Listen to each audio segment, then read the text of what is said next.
tell you a secret. Can you keep a secret? We suck at secrets, don't we? All right, you can tell. All that build-up, and I almost failed flight school. I did. So before I tell you the story, can I just do a couple little quick housekeeping things? I gave y'all a handout. Attached to the handout is a wristband. My closing message is on the wristband. So you're going to want to wear it and remember that closing message, okay? You've got the handout. Okay, if you don't have a handout, raise your hand and we've got, all right. I'm here. We got some people that are going to pass it out. It's got my picture on it. Just keep your hand up, it's good. Also attached to the, I'm out of breath right now. So, also attached to the handout is a little yellow sheet. A little quarter-page sheet. That is a door prize slip because at the end of the day today, I am giving away an iPad mini. Does anyone want that? So you just fill out that sheet, let me know what you think, what your favorite part was, and there's a little spot to drop it in. I have a photographer here, he'll take pictures. Whatever you want afterwards. I am here till the last person leaves. All right? So, a couple more things real quick. A couple times throughout the speech, I am going to say, are you tracking? And I need you to say, on course. So we're practice. Are you tracking? On course. Sweet, you're trainable. All right. The last thing I want to say is anyone here, other than the ones raising their hand for the handout, is anyone here, would you prefer not to be in my video? Does anyone here, I just want to know, honestly, if you don't want to be in my video, well, give me a wave. I know that you're raising your hands for the handout, not the same. Does anyone not want to be in my video? I love you guys. All right, so let's get started. Ready? So before I tell you about almost failing flight school, otherwise I wouldn't be here, right? Before I tell you about almost failing flight school, I want to tell you about how I got there. You see, I was an unemployed military wife. I had a college degree, a degree in art, a minor in mathematics, and an associate's degree in engineering, 5 years of school. And I married my college sweetie. We'll affectionately call him the starter husband. Does anybody else have one of those? Well, we married and I followed him to Fort Polk, Louisiana. Yeah. You know, they call that Fort Puke, right? So we were at Fort Polk, Louisiana, and I couldn't get a job. The only job I could get was working in a pizza place. Now, who likes pizza? Woo! Who knows what pizza is? But 5 years of college, this is not what my life was meant to be. Have you ever been in a place where you just know there's something more for you? And let me guess, it brought you here. Right? There's something more for you, and you're in that place.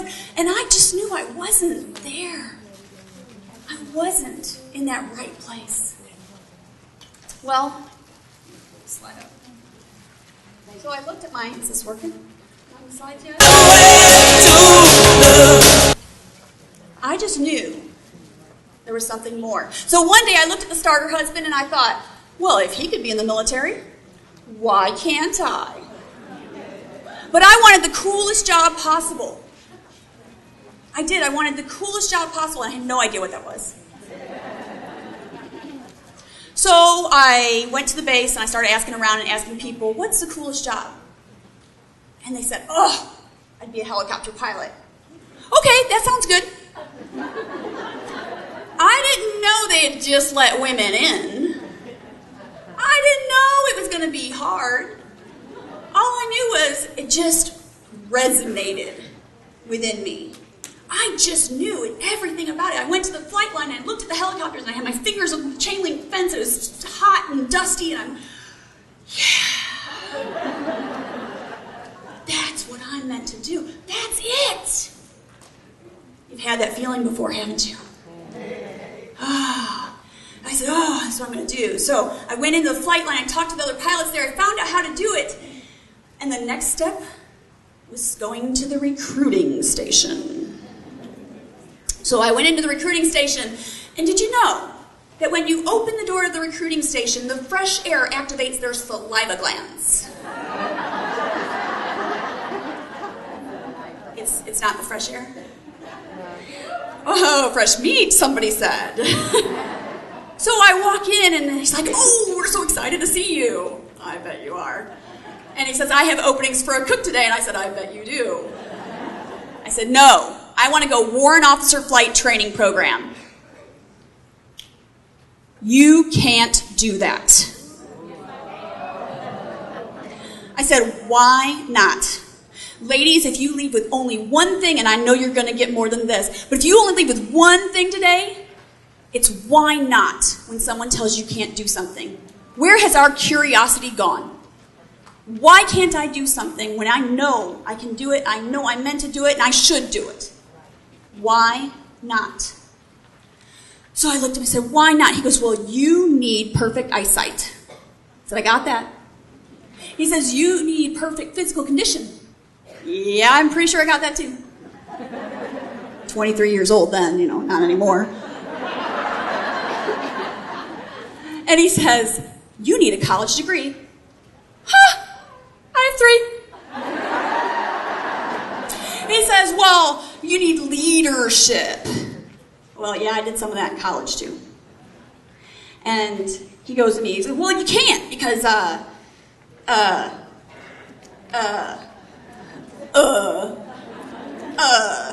said, what's the 2 words I said?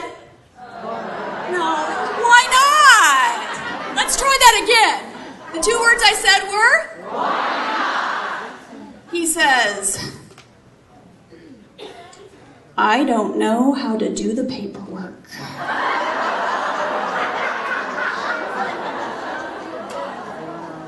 What would have happened if I had stopped when he said, you can't do that? My entire life would be different. One little decision to push back on. One little thing to push back on. Why not? And everything changed. He didn't know how to do the paperwork. That's a training issue on his part. But when we question why not, we might run into a law, a rule, a standard operating procedure. Guess what? With enough work and effort, they can be changed. You have an opportunity when you believe in something strong enough. A lack of training was not going to stand in the way of what I believed I knew. And what I believed I knew I could do.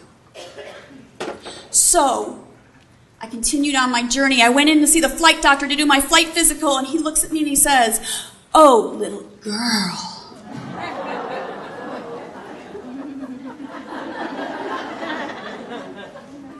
Really?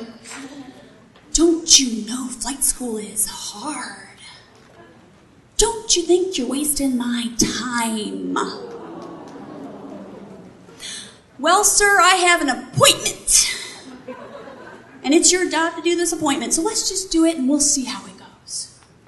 So then I went to take my flight aptitude skills test. They call it the fast test. It's really slow. I took the skills test, and I go in and take the test, and the proctor standing there goes, oh, little girl. It's like the fingernails on the chalkboard when they say that, right? He says, don't you know this test is hard? And I'm sitting there thinking, I went through Calculus 4. I'm pretty sure I could handle an Army standardized test. I have an appointment. Let's just do the test. Passed everything along the way. Finally, my packet goes up to the Pentagon for the selection board. Up at the Pentagon. And I got the news. I got the appointment. Yes! Here's the thing. There were only 2 slots in the entire nation when my packet went to the Pentagon for them to choose from. 2 in the nation. Now, I don't know about you ladies, but if I had known that up front, I would have been a lot less confident. little more nervous. But that belief in self is key to everything. Feeling confident, feeling fully passionate in your belief changes everything. And that comes from in here. Believe in yourself. No one can take that away from you unless you let them. And I just got a chill as I said that. Did anybody else get that? No one can take that away from you. That is yours. And when we believe in ourselves so passionately, guess what happens? We're sexy, everybody wants to be around us and what we're doing and wants to be a part of it, and I want to be on your team, and what Kool-Aid are you drinking? Right? Because not enough people, not enough women have that. We listen to that little voice that says, nee, nee, nee, nee, nee. That voice comes from the same place as that strong women of strength voice that says, you can do this. Nee, nee, nee, nee, nee, nee. When you hear that voice, when that little voice that's the doubt that says you can't do that, it's precious. That was precious. Ooh-ah. When you hear that little voice of doubt that's trying to undermine what you do, somebody else doing that. Oh, that's never been done. You can't do that. Nah, nah, nah, nah, nah, nah. Here's what I want you to do. I want you to close your eyes right now and practice this visualization. When you hear that voice in your head, imagine a giant keyboard in your brain. And I want you to hit the delete button. Delete, delete, delete. That negative doubter voice is not serving me. It is not taking me where I want to go. And it's a choice which voice I believe. It's a choice which one we're going to listen to. Which one do you want to listen to? Are we tracking? Of course. Let's try it again. Are we tracking? On board. All right. So, I get to flight school. Basic training. First, you got to go through Warrant Officer Candidate School. Well, in Warrant Officer Candidate School, they'd only let women for about a year before me. And do you think they made it easy for the women going in? No. In fact, there was no male or female standard. That's in the news a lot right now with combat and everything to not reduce our standards. Well, way back then, I'm not telling you what year, way back then, there was one standard. It was a warrant officer standard, and it was not reduced. We started with 7 women and only 2 of us finished.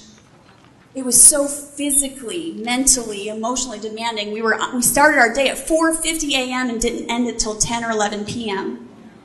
We had to have our socks rolled, our hats and our shoes and everything a certain way. Then we did physical fitness 3 times a day. We had to eat square meals. Talk about etiquette, man. Napkin. Hands back in our lap, then up. They wanted us thin. They want us mean. Lean and mean. So 2 of us finished. The 2 women that finished, we finished 1st and 3rd in the class. Because it was excel or go home. And I wasn't going home. So I pushed and pushed myself hard. One day, it was probably 80, 90 degrees in June in Alabama. And we do midday PT. And they're up on a podium like this outside in this big grassy field out in the hot sun. 90% humidity. And we're doing jumping jacks.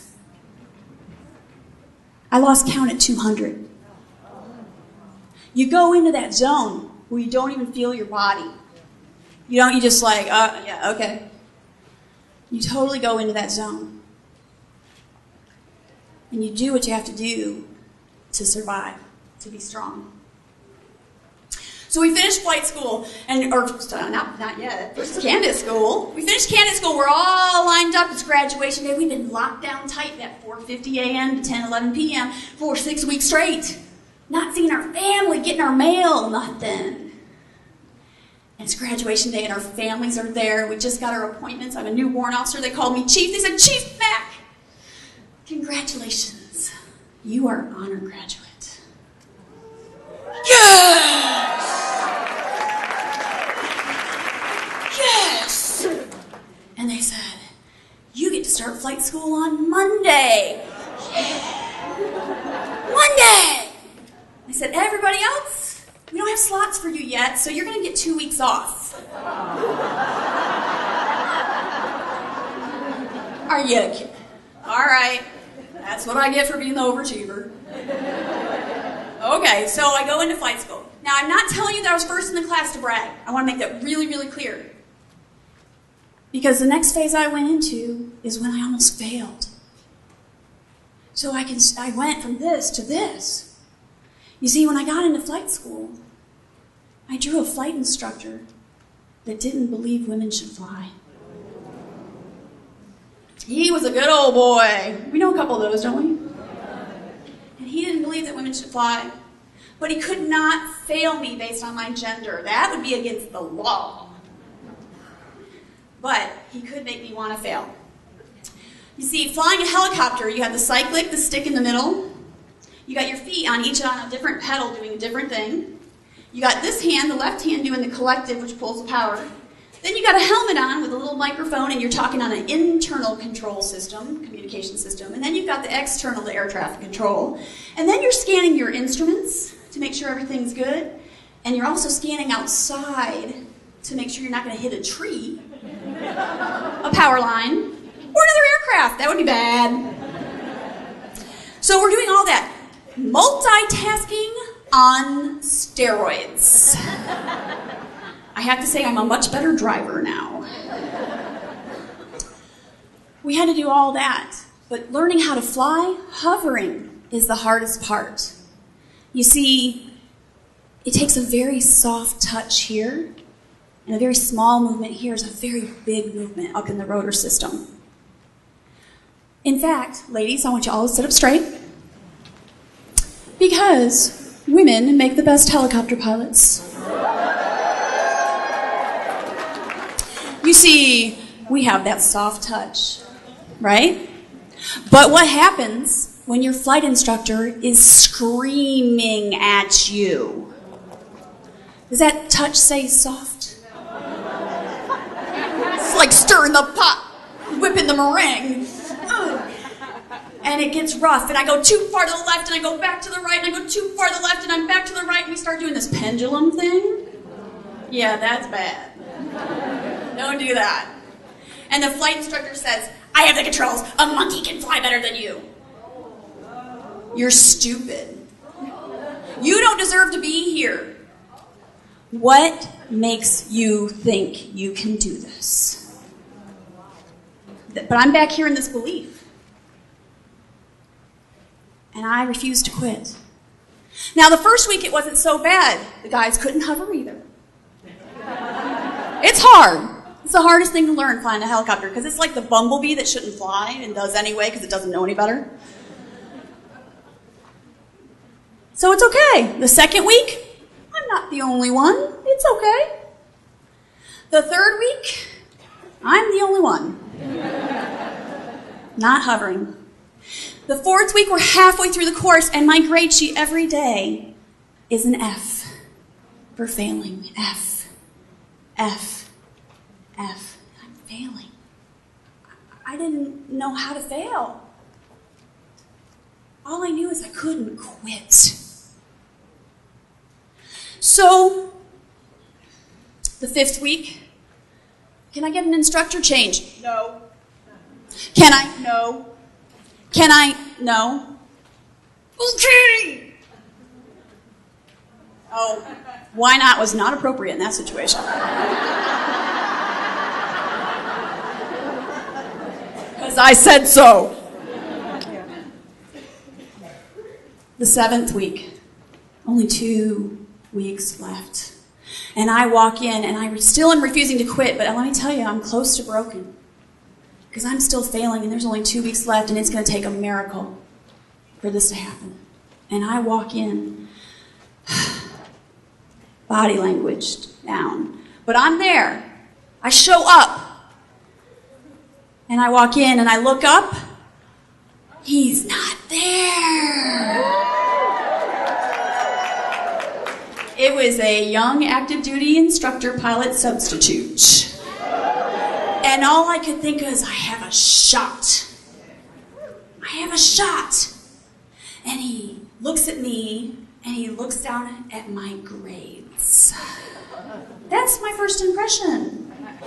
F, F, F, F. So I looked at him and said, how you doing? What am I going to say? And he goes, what's the deal? What's the deal? And I went, okay, you'll all be really, really proud of this response, okay? I just want you to really take note. This is the correct way to respond, all right? I tried really hard, and he yells at me, and then the monkey flies back at me, and then he tells me, and then I tried to surprise him enough, and I tried really hard.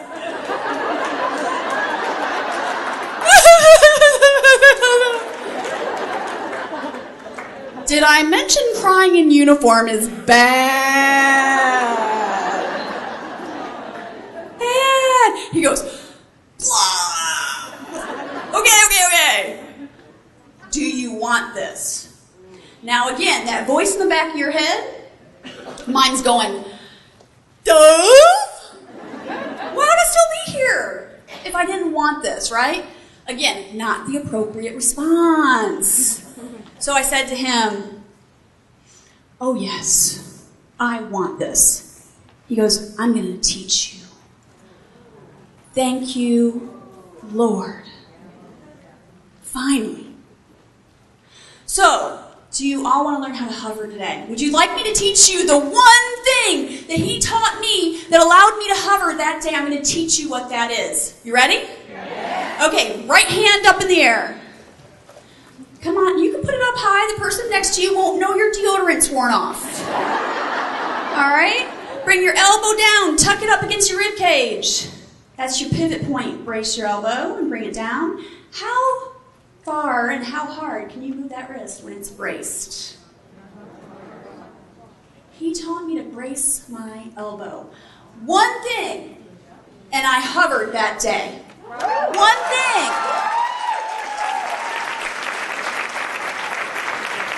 And why didn't the other... Oh, yeah. That instructor... God, I wish I could remember his name. That instructor taught me more. Oh, my God, I just remembered his name. Woohoo! You guys got some good energy. I'm liking this. Yeah! I did. I just remembered. He was a Warrant Officer Rosh.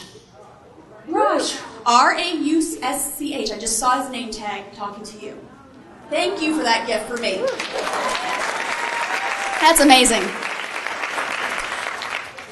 I've never been able to remember his name. So, cool. All right, so he taught me more in 5 days than the other instructor taught me in the entire 7 weeks prior, 6.5 weeks prior. And that next week when the other instructor came back, and it was check ride week, final exam, and he walked in just ready to fail. And he couldn't. He could not fail me because I knew just enough to pass.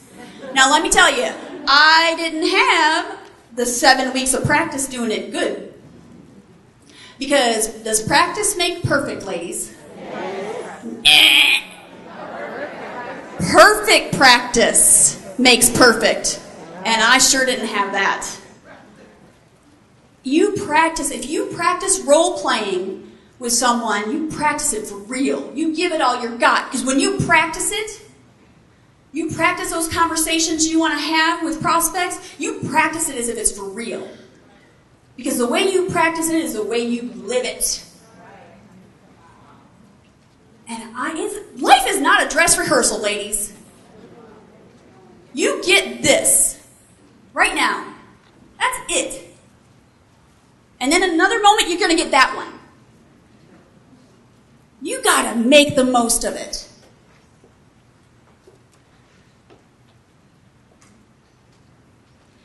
He couldn't fail me. But let me tell you, it was ugly. Oh, it was ugly. Because I didn't have the practice doing it right. And you know what I learned from that? When I finished that exam and I passed last. Remember, I went from being first, now I'm last. I was so happy. I was so happy. Because I realized, and this lesson serves me today, is I didn't have to be first to win. How many people can be first? Winning is in here. It's in your heart. It's knowing you did your best, no matter what other circumstances get in your way. It's knowing that I could not have done anything better than this. That's what winning is. That's what succeeding is. And here's the trick. You get to decide what that means for you. You decide what that means. You decide what level that's at. You get to decide what success means and what winning means for you. Because, ladies, we have a really, really bad habit.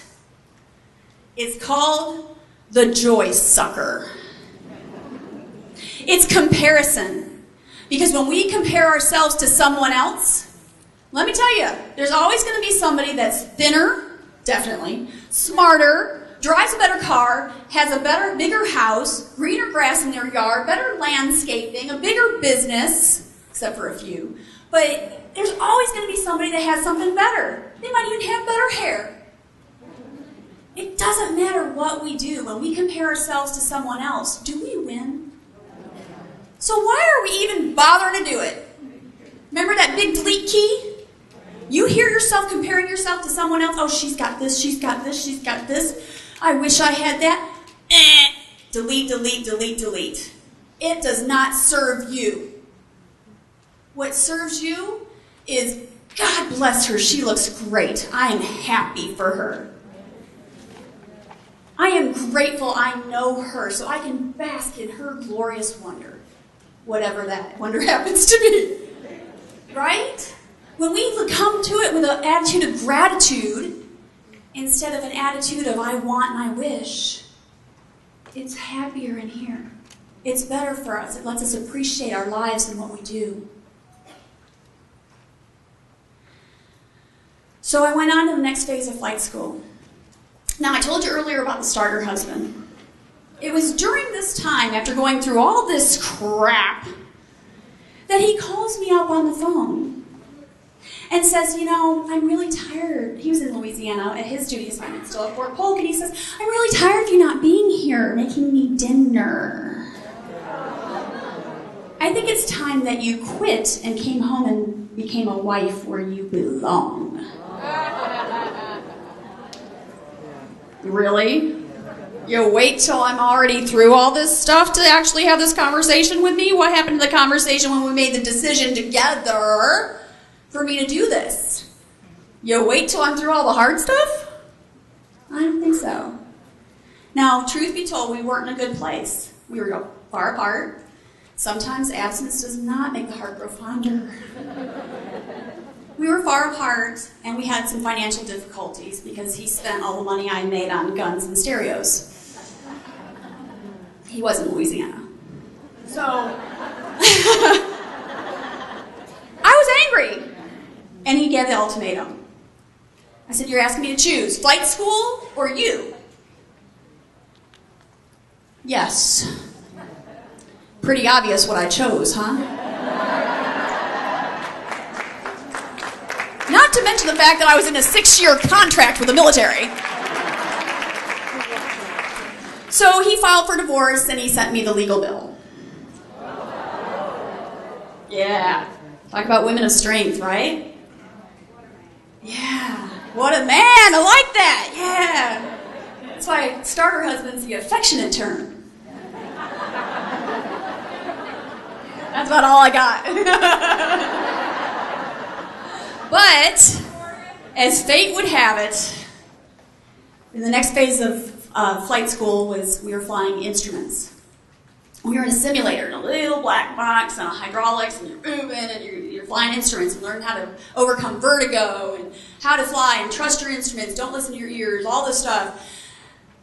And I kept getting really nauseous.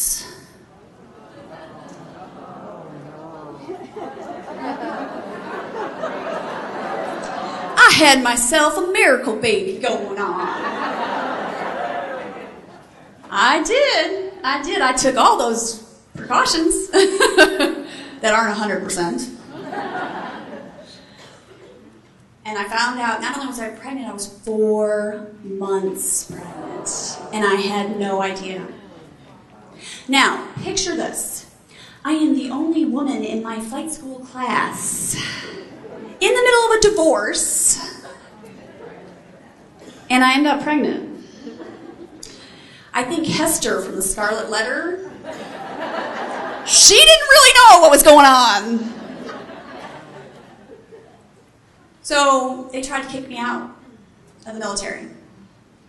They did. They were like, oh, you can't stay in, you gotta get out. I'm sitting there going, what else am I gonna do? And am I gonna let this stop my dream? No. So I read the regulations. And I quoted it back to them, and I told them, here's how I can do it.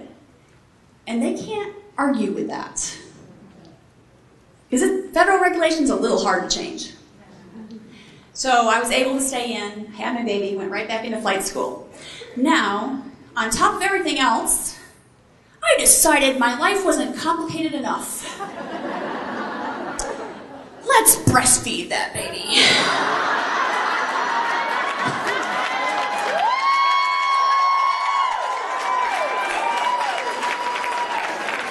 Okay, so briefly,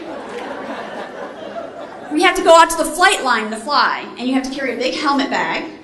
You have to carry a big book bag with all your study books. Then you have to carry the little instrument bag with all the instrument books. Then you go and you stop and you check out your aircraft survivability, which is your big vest with a radio and all the stuff in it. It's real heavy. Okay? All that. And then on top of all that, and oh, by the way, student parking's about a quarter of a mile down the road in Alabama heat. And on top of that, I had to carry the industrial strength toolbox breast pump and the cooler to put the milk in. Then I had to ask for permission, to have my brakes a certain way so I could take care of it. And then we found out that the outlet in the women's room did not work. So, I'm not a whiner. And here's the thing, you get so much more by just being nice and asking instead of demanding.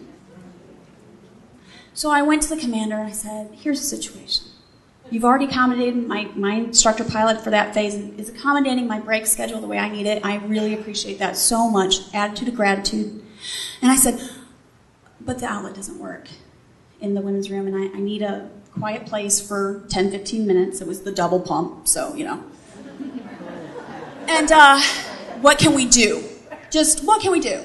And he says, well, you know what? I will clear my office. I will let everyone know that when I'm not in my office and the lights are off, I can't lock it so you can get in, but when the lights are off, and that no one is allowed in that office so that you can have your privacy in there. Wasn't that great? Until one day I'm in there and I'm sitting at the desk and the pump's going, and the flight's, it's got a great zipper so I could put everything underneath and kind of it was all covered. It was all like that, right? And the industrial pump is going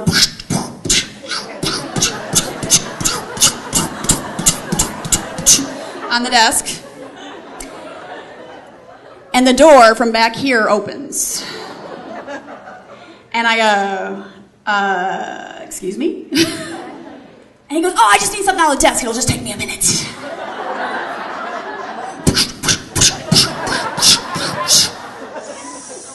Okay. So he walks up, I don't know what to say, okay. And he walks up and he reaches down in the desk right in front of me. And the pump's still going. And he goes, oh,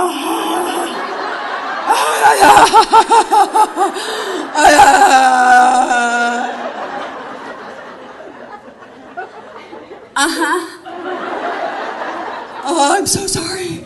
Oh my God. And I think I made him lactose intolerant.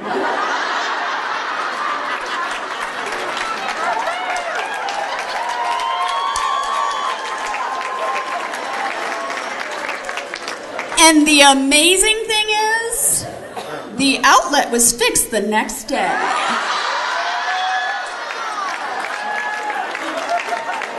We get things done. All right, so then I went on to my first duty assignment. Now, I really want to get, and I've like totally forgot I don't have much for slides, I just have pictures for you guys. So we get to my first duty assignment. That's up at Fort Drum, New York. Anybody been there? Yeah. Snows every month but July. I knew I was in trouble when they issued me my house and they gave me my own snowblower. A snowblower. I had to have them show me how to use it. But they were really good to us because if it was colder than -30, they let us do physical fitness inside instead of outside. So I was at Fort Drum, New York, my first duty assignment, and that's where I really learned about leadership. And I just want to share with you a little bit of lessons from leadership. Because what I found is the 3 pillars of leadership that I want to share with you. Now, these 3 things, there's not one then the other. They're not a progression. They're foundational. So you have to do all 3 interchangeably. But they create a really nice acronym. It's on the side of your handout. I've already got it boxed there, the 3 pillars of leadership. And it's CAN. I love that word because we can do anything. CAN. The C is communicate. Now, I could give you the whole afternoon on communication. So I just want to tell you one thing about communication because it's how it relates to in the helicopter.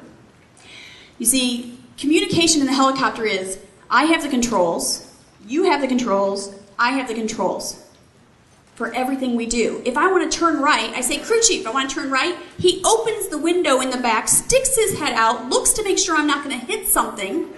That's important. And he says, chief, you're clear right. And I say, I'm turning right. Now, it happens way faster than that.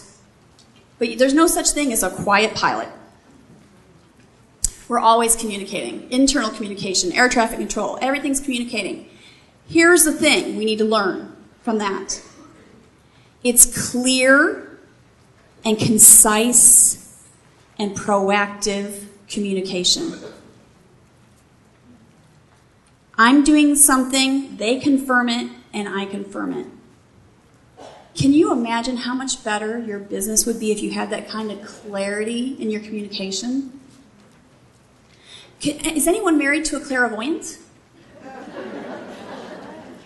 I mean, how much better would it be if we make sure we tell our darling, like I have my keeper husband now, if I make sure he knows what I need and I say, it's important to me, so I say, can you repeat that back to me? So I make sure he gets it. Communicate. A is for aviate. Aviate is action.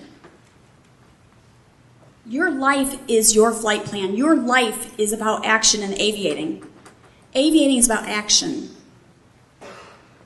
What action are you going to take? And is it present? Are you really present in your action? Because if you have 100% focus and you try to do 2 things, do you do either one at 100%? How focused and present are you on what you need to accomplish? How many of you have driven home from somewhere and gotten home and not realized remembered anything about the drive? That's not good. That's not good for anybody. Being fully present in what you're doing. Turn off the phone while you're doing email. Don't do email. Don't try to do 2 things. Focus. You'll get it done faster, better, and you'll be done quicker. It all happens that way. The last one is navigate. Navigate. Do you know where you're going? Have you set your goals? Have you communicated that goals? Do you know where you're going? Because if you don't know where you're going and you're letting somebody else's email drive your daily agenda, let me tell you what, you're going to be on somebody else's flight plan.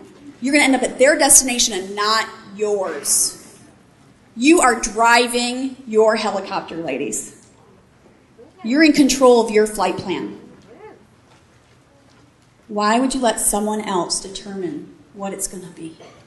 And what you do on a daily basis with that action and that communication drives you to those end goals, that legacy, what you want for your future and your children's future and your keeper husband's future. All right? Are we tracking? Yes. Okay, last lesson, last one. So, while I was at Fort Drum, New York, I'm going to show you a picture here.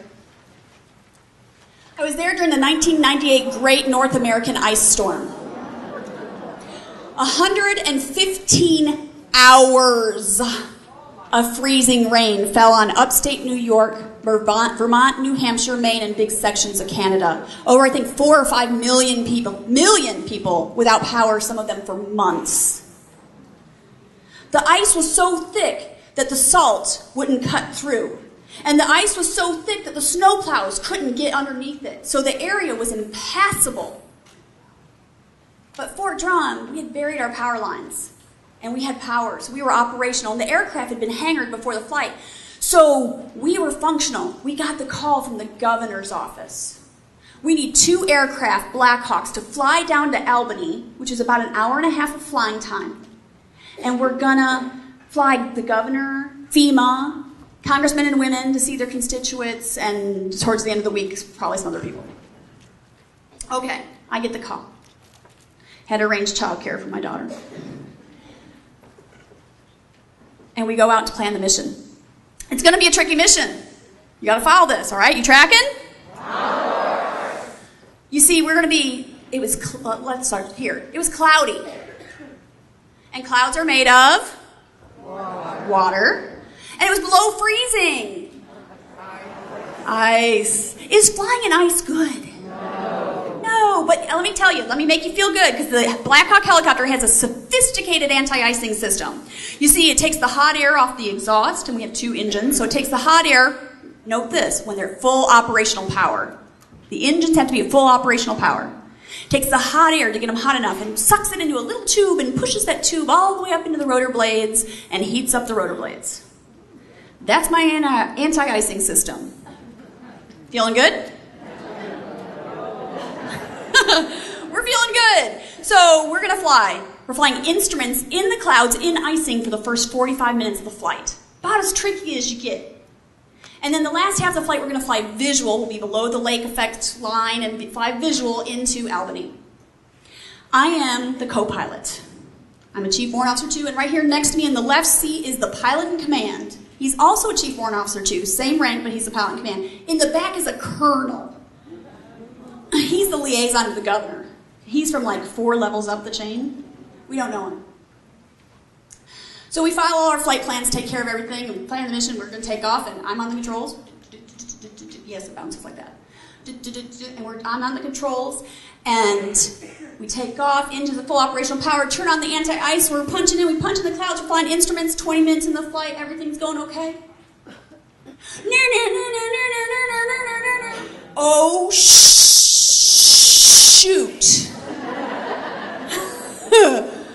Is that what we said? Master caution alarm. Something's wrong. We're in the ice, in the clouds. I'm on the controls. I said, everything's okay. I'm communicating. I'm aviating. Everything's okay.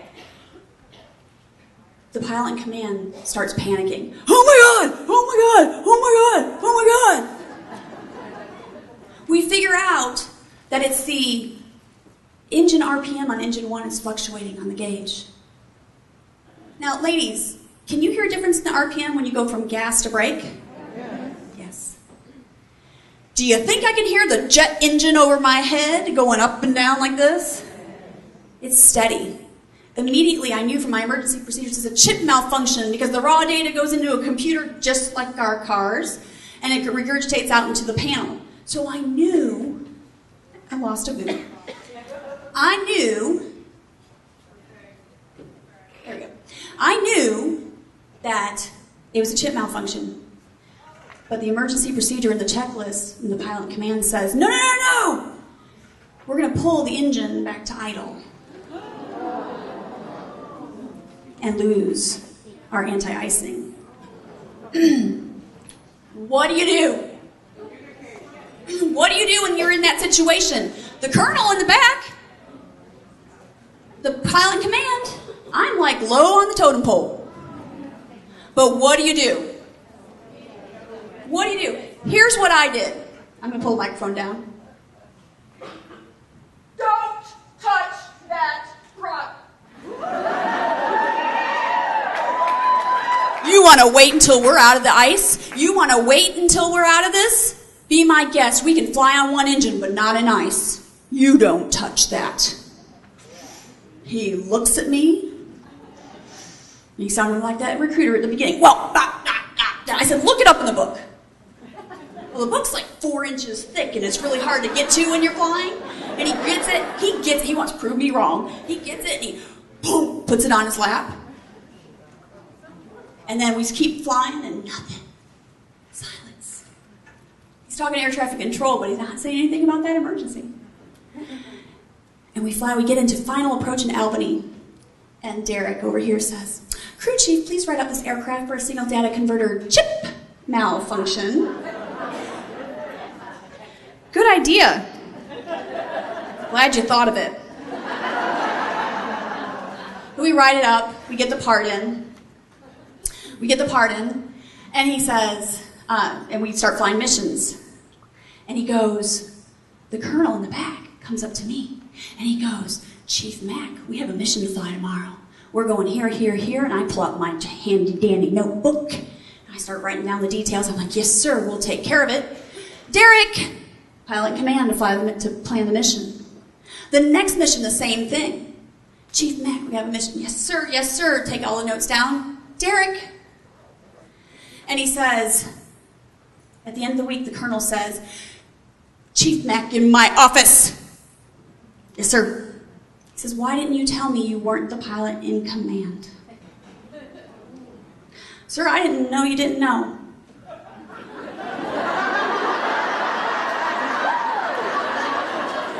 I didn't know you didn't know. Okay. And he goes, I don't know if you know this, but I flew a desk. Before I flew a desk, I flew Blackhawks too. So I knew what was going on in that flight. And if you hadn't stopped him when you did, I was going to unstrap my seatbelt, climb into the front, and stop him. Good job.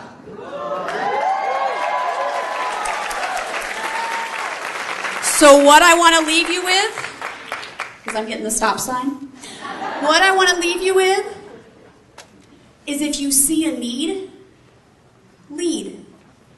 Don't wait to get appointed. Don't wait to get asked. Don't wait to get elected.